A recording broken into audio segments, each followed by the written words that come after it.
Today I'm going to be using a palette knife in a very interesting way to paint a stunning sunset based on my recent holiday. It will be fun, it will be colorful, and it will be easier than you think. Let me take you through how to do it step by step. Hello my lovely friends, I am back to my studio. Feels like long time no see, so I am ready and excited to create something for you today. Now the inspiration for today's tutorial comes from my little Christmas trip to Italy. I was visiting the most picturesque, quaint little town or village called Nemi, and I saw gorgeous, stunning, incredible sunset over the sea. We were quite high above the sea level on the mountain. The little village is situated on the mountain, and in the distance we could see the sun setting and the reflection in the sea. It was just gorgeous.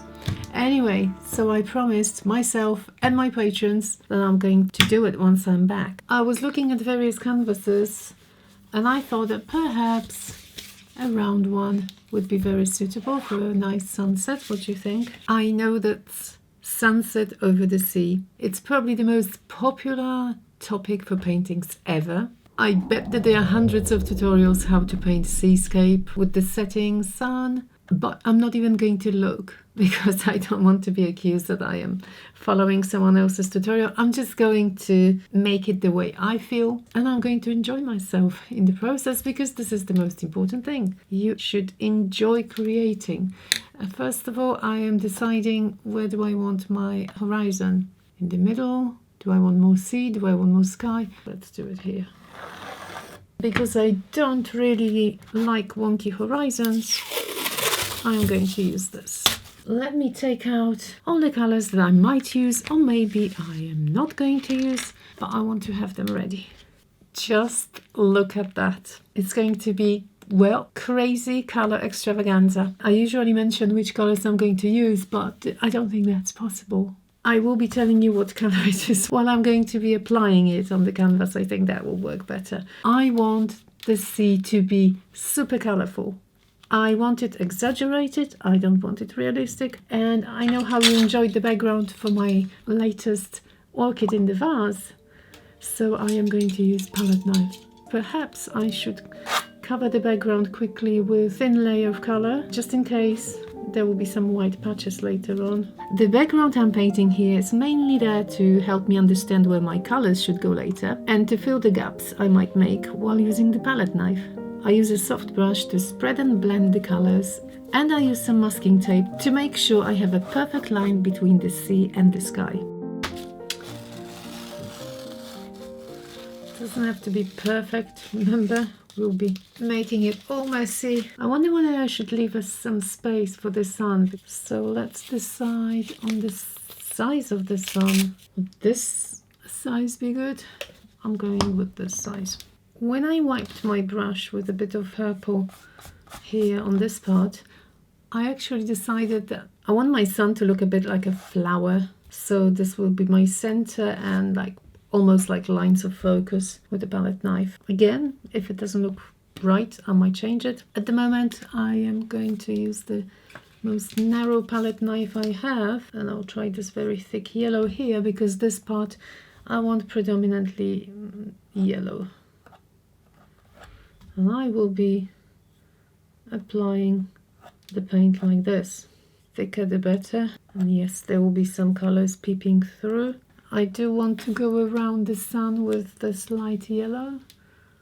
And then the sun itself, I'll probably make white. This is going to be my mixing ground today. This almost works like gesso. You see that? Like sort of scales, lizard scales. Okay, maybe not the best comparison, but I'm thinking of that daisy. Nice and thick. Yeah, maybe. Look at that, the thickness of this. So now we see why I wanted the background, because they might be a little bit here and there, and the background will be peeping through. So this is my interpretation of the sunset I saw.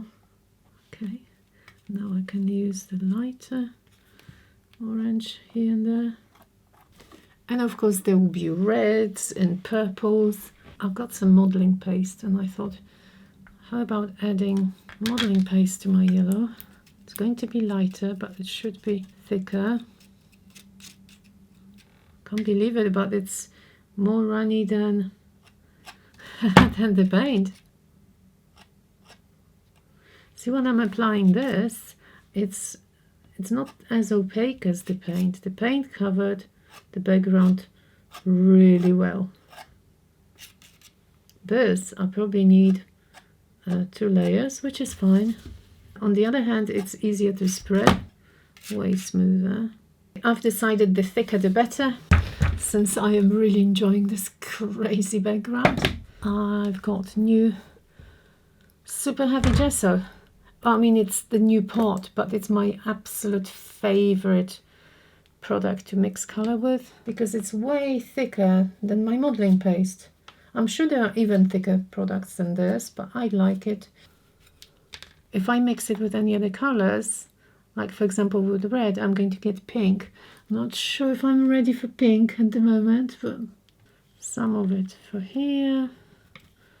I'm going to mix those two, see what happens. Okay, I like it. I definitely like it. It's a warm kind of coral. Is it coral? Deep coral. But it will look nice here. It's important to have it on the tip of your palette knife if you want it really thick. I might in a minute add crimson to make it even darker in places. I was going to do the sea at the same time, but I'm so focused on this area. I'll do the sea later. Of course we'll have some shimmer, but the waves are not going to be like a sort of a daisy petals. Well, I am happily messing around. So what do I have? Medium magenta. Since I have blush here already, I put medium magenta into blush and topped it up with some heavy gesso. Oh yes. Honestly, palette knife work is super satisfying. If you haven't tried it yet, I absolutely recommend it. I don't want it perfectly the same, so maybe one side will be more purpley, pinky, the other one's less. I'm basically trying to utilize what I already have here. I am into purples now. Added some, what do I have, violet into my mess here. It's going slowly, but pretty efficiently. See that? I added this crazy one to heavy gesso. It's called Rose Fluorescent. Okay, this opens lots of new possibilities for me. Of course, I'm not the first person to use a palette knife like this, but I haven't seen it like that, and I kind of like it. But there's nothing new under the sun, so if there are some people who made it like this, well, so be it. I have no idea. Looking at these, this is so nice. And such a happy painting. Let me peel off this section.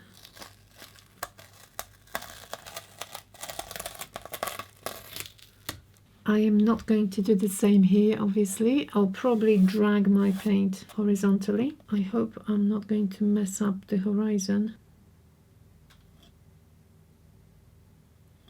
I think that's the way to go, basically dragging the waves this way. And yes, they may not be as thick as the top of the painting. Well, it depends. We'll see. I can always come back and add more. Yeah. At the moment, yeah, it is thick. As you can see, I'm basically repeating the same colors I applied before quickly with a brush to cover the background. As long as it's going to look rough, it will be fine. Working with different colors, you'll find out that some of the colors are thicker than others. That's inevitable. That depends, of course, on the brand as well. Sometimes within the same brand, each color is slightly different. I should add the blues first here as a base for some oranges. Maybe I should even add gold. It's probably time to add a little bit of purple as well.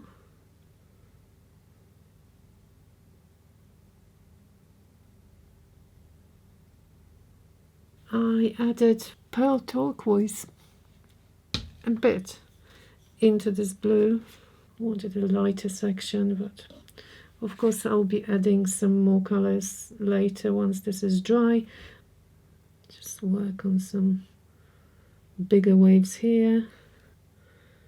I mean, I did say I wanted calm sea, but somehow kind of making the waves was too much fun, you know, too tempting.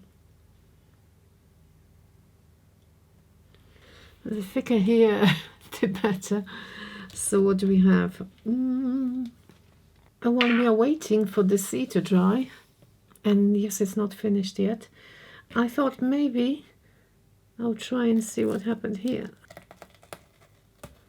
I wanted to leave a perfect spot for some white. White and... that's a funny one. What do I need? And how am I going to apply it? I want some kind of a circular motion. A very light yellow and white. I think this will be a nice color for the sun.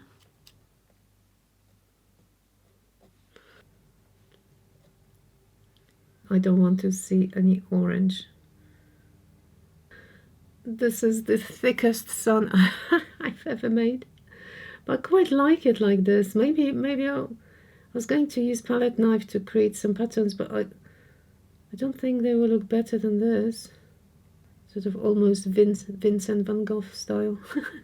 I wish. Do you know how many paintings he managed to sell during his lifetime? It's a terrible, terrible thing. It's just one. And now think of all the prices and his beautiful work and like how many millions each piece is worth. But one thing I will do, since I've got this color now, I am going to add a couple of lighter sections. And before I start adding some highlights to the waves, I want to show them to you. They got dry really well. They're nice and smooth. So naturally we've got some shadows underneath.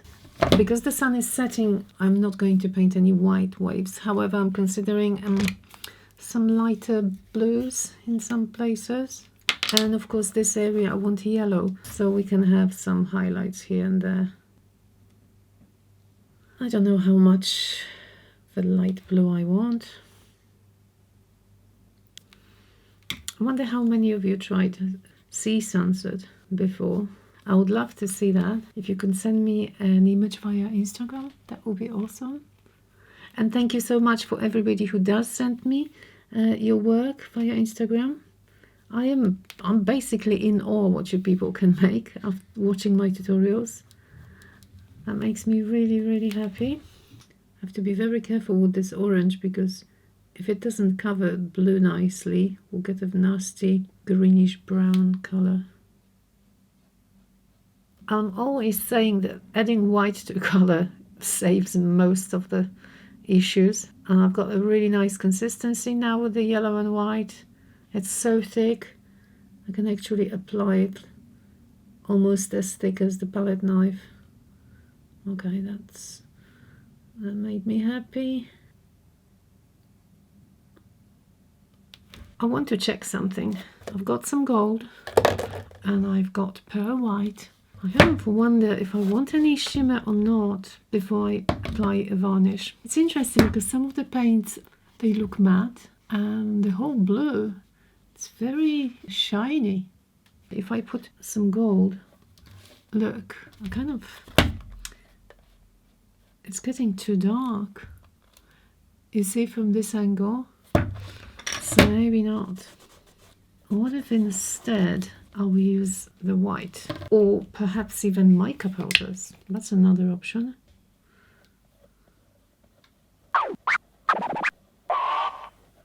How is that?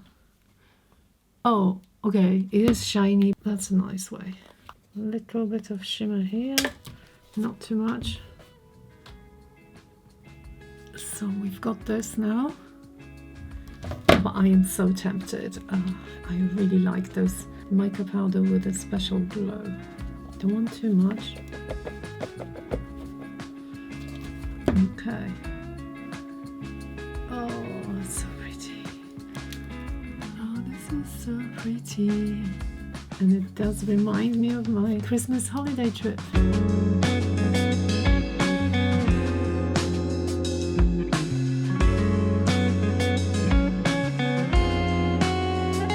Well, there we are. I hope you enjoyed it. If you did, please consider leaving a like or a comment. And if you want to see much longer versions of my tutorials and get access to the stencils for my designs, please check out my Patreon.